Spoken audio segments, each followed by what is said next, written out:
Some quick notes about the webinar. If everybody can make sure their sound is muted, and if you have any questions, you can just use the chat box. Okay, placement. Who belongs in level D? Okay, so if you're a student, they can add 4-digit numbers worth carrying. They can subtract 4-digit numbers and borrow. And they know their multiplication facts up to 5 times 5. And this means basically, you know, within 2 to 3 seconds, they can give you an answer. They understand the concept of multiplication, and they're fairly familiar with these. If this is the case, then level D is the right place for them. Okay, what about C? What if they're not quite ready for D? Who belongs in level C? If their 4-digit subtraction just is non-existent or extremely shaky, the idea of borrowing is just really confusing, subtraction is very confusing, and they haven't been introduced to multiplication at all, then level C is really where you should go. One way you can kind of check is on our website under resources. There are sample pages for all the levels, and in these sample pages you'll find table of contents, objectives, sample lessons. And so you can actually look at the objectives page. For example, here's the objectives page for level C, and see what's going to be covered, and has your student covered these things. And if not, then they probably need to step back into level C. Okay, so what about level E? What if you are wondering, okay, should they stay in level D, or should I move them up to level E? The students going into level E, they should be able to multiply 4-digit number, really any number, by another 1-digit number. And they should understand division. They should also understand basic fractions. If that's the case, then level E is the place for them. Okay, now what if you have an older child? Are you behind if you realize, okay, level D really is where they need? We need to be working on our multiplication and division, but they're older. Am I behind? What's the deal there? Well, the first thing is you just can't build on what your child doesn't know. If we try to push them past something that they don't have a foundation with, it's going to be frustrating. They're going to be confused, and it's just going to spiral. And so we want them to be confident in their arithmetic and their math, and so we want to make sure that we're doing this systematically and helping our kids to grow in their understanding. It's really important that we teach at the child's level. So if their grade level is 6th grade, but really their math level is more like 4th, then we need to teach math at 4th grade level. And honestly, that is one of the benefits of homeschool, that we can do that. So let's just map out a situation. What if you have an 11-year-old 5th grader, and you realize, okay, level D, this is what we need to be working on this year, is the objectives in level D. So then the next year, when they're in 6th grade, they'll work through level E, 7th grade level F, 8th grade level G, and as a 9th grader, they'll start algebra. That's right on level. Okay, so what if you have a slightly older child? You have a 13-year-old, and you realize level D is really, really where their math level is. Okay, so when they're 14 and 8th grade, you go through level E, 9th grade level F. We would suggest skipping level G and going straight into algebra in 10th grade. And you're only a year behind, but your kids have a foundation to actually understand and progress going forward. Okay, so what do we need in order to complete level D? Well, you need your RS2 book bundle, and so you're going to have your lesson books and your worksheets, and you'll also get some appendix pages. These appendix pages they're all in the back of your lesson book already, and they're pages that through the year will need to be photocopied and used. We've gone ahead and photocopied them for you. And so in the book bundle, you'll have those photocopied. They're still in the back of your lesson book if you lose something or need an extra or whatever, but they're ready for you to go. And then your worksheet book. You'll need your math set, and so in your math set will have be all these goodies. You have your card game book, your decks of cards, abacus, fraction chart, geometry supplies, everything you're going to need for the rest of the time with Right Start through level F. So here's the objectives for level D. And you can kind of check off where you're at for each quarter, so you can kind of keep track of what you should be focusing on, what your child has covered, and so this is a tool for you in your lesson book. Also in the beginning of the lesson book are about 5 pages that are really helpful to read. A lot of times we just skip introductory pages in our curriculum and then find out, oh, if I had just read that, and I'm speaking from experience. So in the beginning of Right Start lesson books, there's information about how the program was developed, some general thoughts on teaching math. There are just some really helpful tips and principles in these pages. Some general principles about how the daily lessons are set up. These 5 pages are well worth reading at least once a year. Each year, the next year, you'll be like, oh, okay, and you'll kind of get a little bit more out of it each time. But they are really helpful, so I wouldn't skip them. Okay, table of contents. In the beginning of level D, we're going to spend some time reviewing. If you took the summer off and we're just kind of getting started, we're going to review that. If you're brand new to Right Start, then these review lessons will serve as a great introduction to what on earth is Abacus, how do I use it for my arithmetic, and all of that. So there's your review lessons. Along the way, you'll have review and games. There'll be assessments, enrichment. These are optional lessons, but they are very, very cool. There's, again, review and games scheduled regularly. And at the end of the year, there will be a general review of the concepts covered in an assessment. There's 140 lessons to complete this level. The lessons are formatted on 2 pages. You open them up, and your lesson is just those 2 pages, and everything is laid out very clearly for you. The objectives are up here on the left, so you have a definite idea of what the goal of the lesson is. Your materials, so you know which manipulatives to get out. If there's a game, it'll be listed here. The games, it is good to go ahead and look up the games beforehand. On the left is the activities, and on the right are any explanations or tips. Why do we do what we do? What's the research behind it? What is something to extend this for a kid who's gifted? What if there's a child who's struggling? What are some tips? Anything that Dr. Cotter thought would be helpful is put over here on the right-hand side. Every lesson is going to start with a warm-up, and it's just very easy to use. It's right there, what to say, ask how many numbers are on the addition table, and the brackets are indicate the answer right there for you. Then we're going to step through. So today we're reviewing perimeter and area. We're going to be looking at writing squares with exponents and how that works. And there's a game, a little tip about the game. And then in conclusion, these in conclusion sections at the end of lessons, they might be a summary of the day's lesson, or they could be an expansion of the lesson to challenge our kids to just think a little bit deeper about something. The lessons are designed to be done 1 per day. You should schedule about 30 to 45 minutes per lesson. And the card games, that's where the review and practice is going to come. There's 140 lessons for the year. Initial review lessons, enrichment lessons, quarterly assessments, and final assessments. Okay, so throughout the level, you'll be using worksheets. They are designed to be done independently.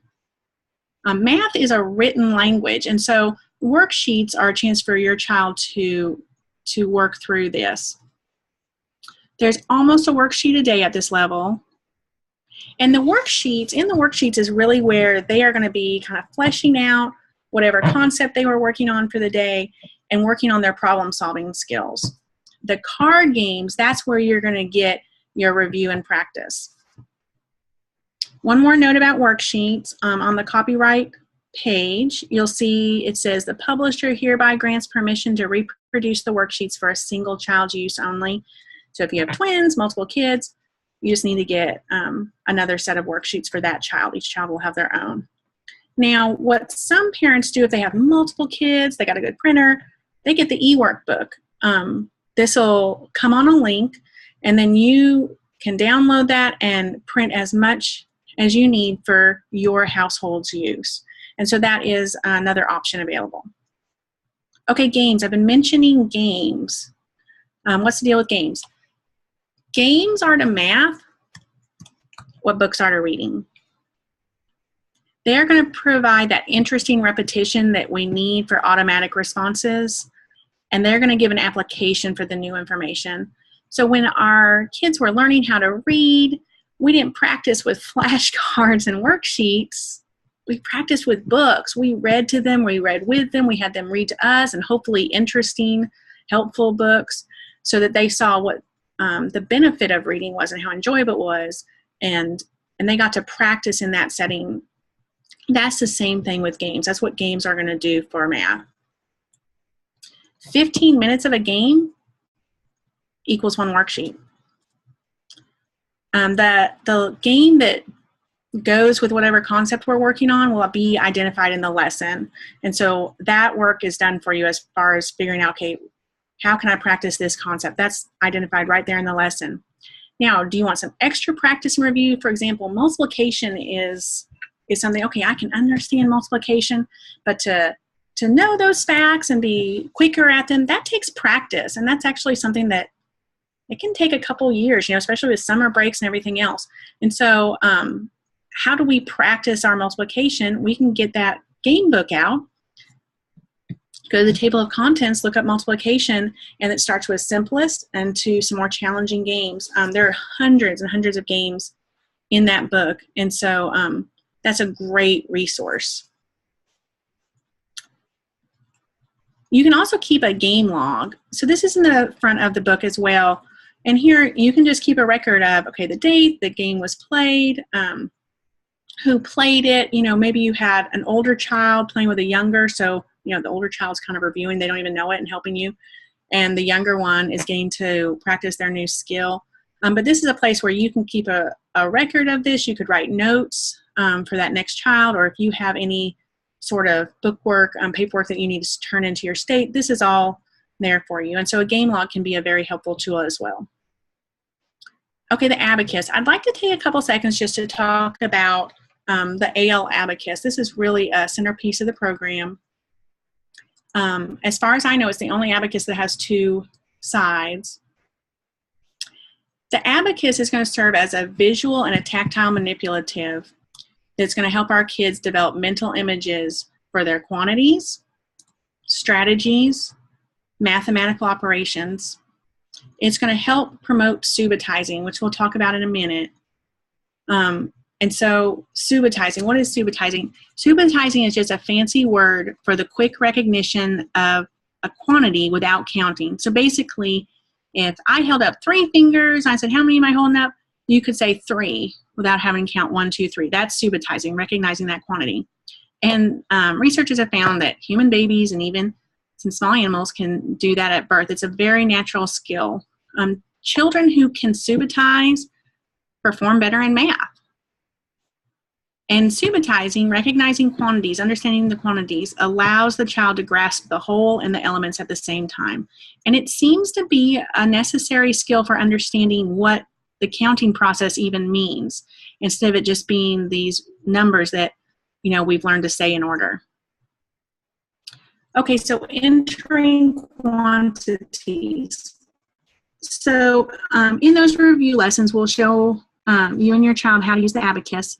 And so it's showing 3 fingers. Okay, show me on the Abacus. Oh, there's 3 on the Abacus. And there's our symbol 3. And it's just really important that our kids get very comfortable with this being 3. Oh, and this is a symbol that represents it. But this is actually the quantity 3. This is what we get to play with our mathematical operations and do something with. And this is just a symbol we use to record that. That seems like a small difference, but the child who does not understand that, there's gonna be a lot of confusion. Okay, so clear, and we move our way on up to 7. Again, you'll see the left hand, 5 and 2 with the right hand, and that's just gonna match exactly what we have on our abacus. 5 blue beads, all the blue beads, and 2 more yellow beads, 7. And so they can see that there's no counting. And our symbol 7. How do we add on the abacus? Well, just a very simple addition. Let's look at 4 plus 3. Okay, so we're going to enter 4. Again, no counting. 3 more. 4 plus 3. I've seen that before. That's 7. We work our way up, and we start introducing the kids to some strategies that they can kind of keep in a toolbox. And so 1 is completing the 10. And so 9 plus 5, we enter 9 on the first wire, 5 on the second wire. Well, what if I traded this bead for this one? That would be the same amount, right? That'd be fair. Okay, so ready, set, trade. Okay, so I have 10 and 4, 14. Okay, there's no counting. I can see exactly what the quantity is. What about 9 plus 7? Okay, same thing. I want to finish that 10 off, so I could take 1 from the 7 and give it to the 9. Trade. Okay, so I have 10 and 6, 16.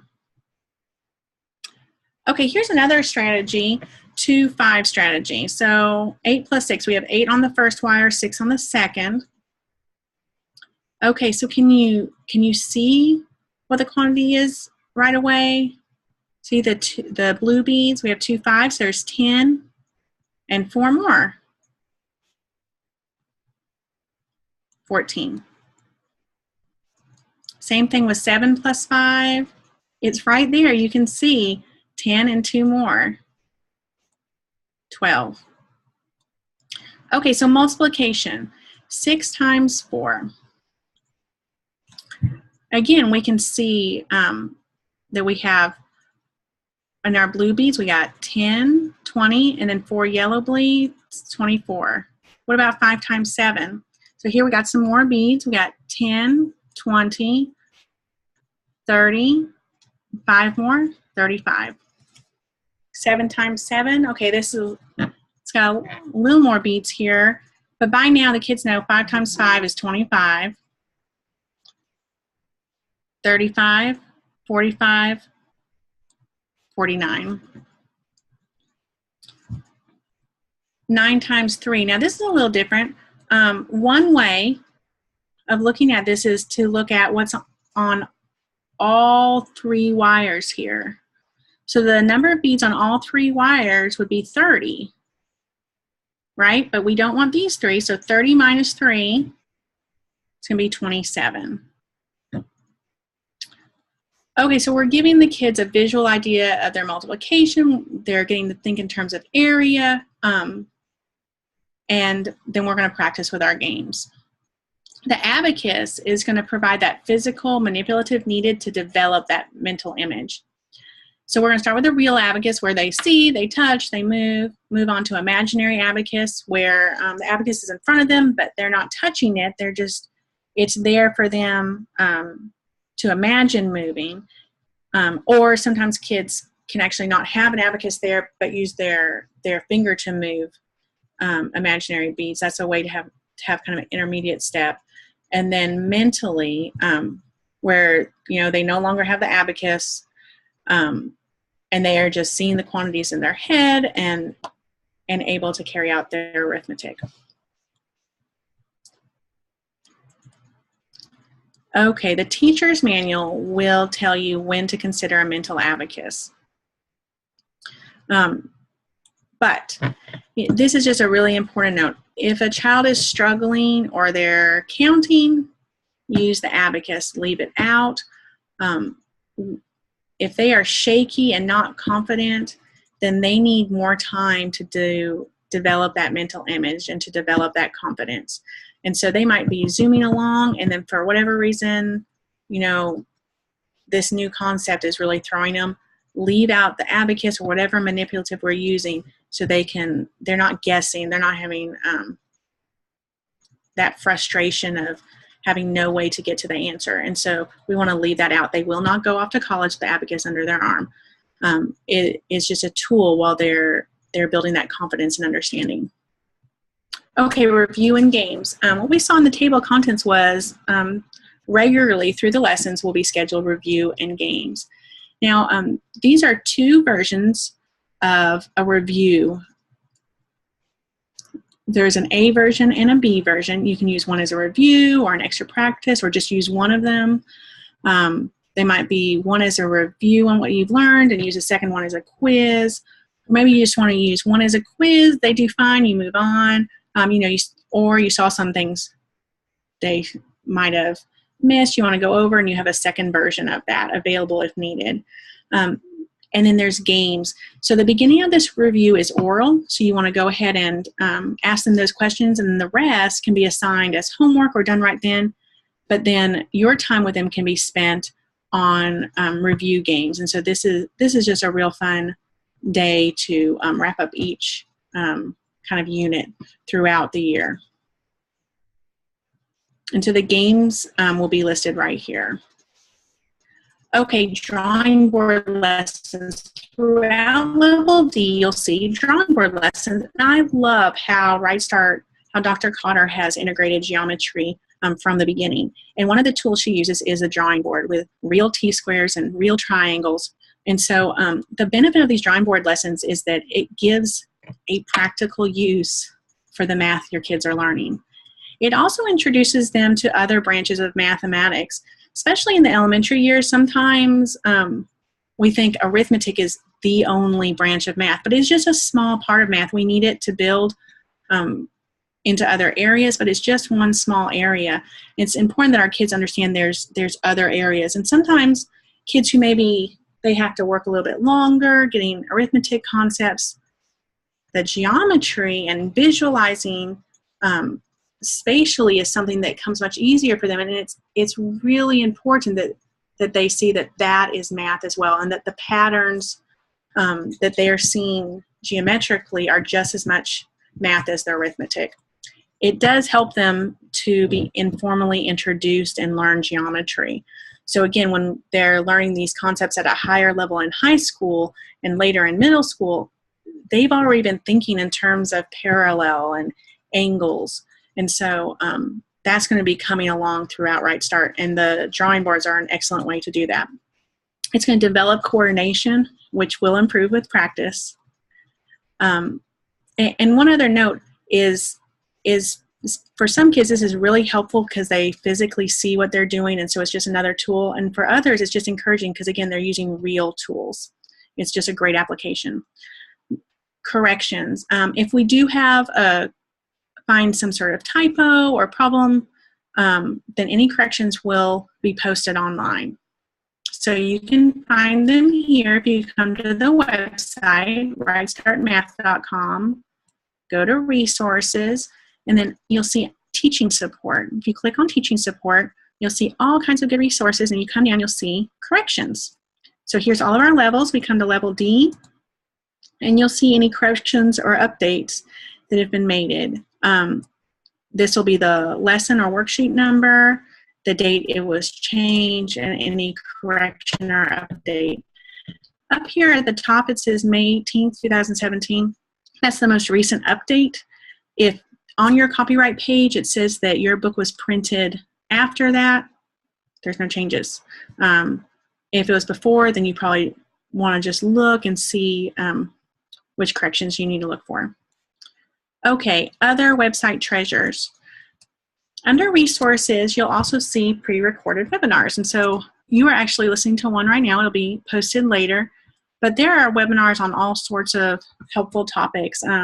Just more information about using the Abacus, some different examples of card games being played, how to teach fractions clearly, short division, what on earth are check numbers.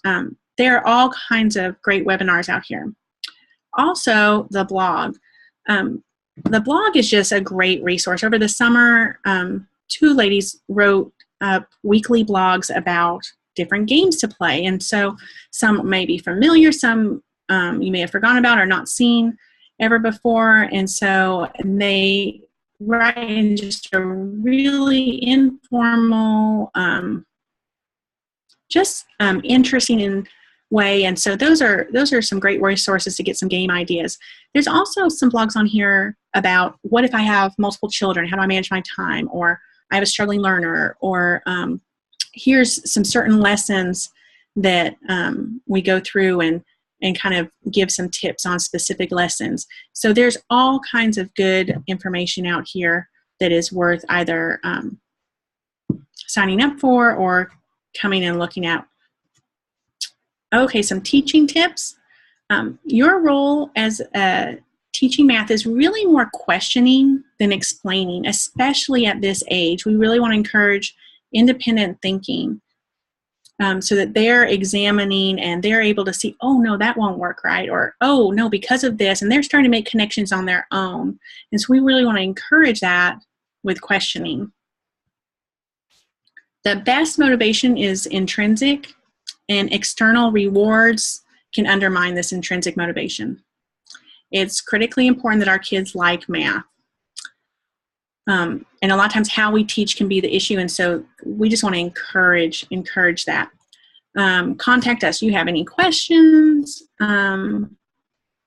suggestions, whatever. We want to hear from you. Here's our website, rightstartmath.com. On the back of every single book is our phone number and our email address because we want you to use it if you need it. So do you guys have any questions for me today? I'll give you a second.